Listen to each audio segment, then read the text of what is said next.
Hi guys, సరదాగా వైజాగ్ వెళ్తే వనజాంగి వెళ్దాం అనిపించింది. వనజాంగి వెళ్ళాము. వైజాగ్ నుంచి పాడేరు 4 hours జర్నీ మాత్రమే. అక్కడ నుంచి 5 kilometers వనజాంగి.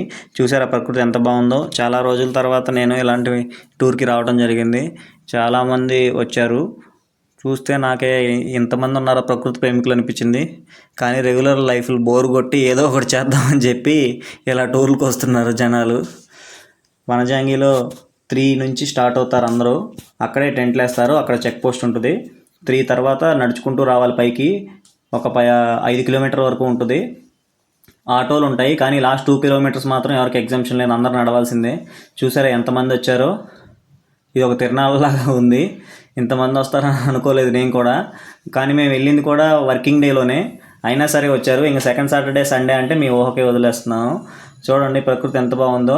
ఆ తెల్లగా కనిపించేవన్నీ మేఘాలు. నేను ఒక ఫోటో దిగాను. ఇదేదో తేడాగా ఉందని చెప్పి, చలి పుడుతుందని చెప్పి ఒక పాట పాడేశాను.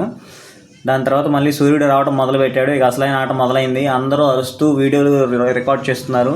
సూర్యుడు 2 నిమిషాల్లో, చూసినంతసేపు కాకుండా 2 నిమిషాల్లో వచ్చేసాడు. అక్కడ అందరూ ఒకటే స్లోగన్ అండి, జైబాలయ కాదు సూర్యుడు ఏడన్నామయ్యా రాయ్యా బస్కి ఏలైతున్నది, ఛత్రపతిలో డైలాగ్ అండి. చూసారా తెల్లగా కనిపించేదంతా మంచేనండి. కింద పల్లెటూరులో గ్రామాల్లోకి 12 అయినా కానీ రాదు. ఇక్కడ చూడండి, మనం ఆల్మోస్ట్ మంచు పైన ఉన్నాం కాబట్టి మనకు కొంచెం కూడా చలి అనిపించదు. ఆ పైన సూర్యుడు చూడండి. ఓవరాల్గా వనజాంగి అయితే విజిట్ చేయొచ్చండి, తప్పనిసరిగా విజిట్ చేయాల్సిన ప్రదేశము. లొకేషన్స్ మాత్రం అవసరం ఉన్నాయి. రోడ్స్ అన్నీ బాగున్నాయి. ఓన్లీ ఆ 2-3 kilometers నడవటం అనేది ఒక్కటే తప్పితే అంతా బాగానే ఉంది.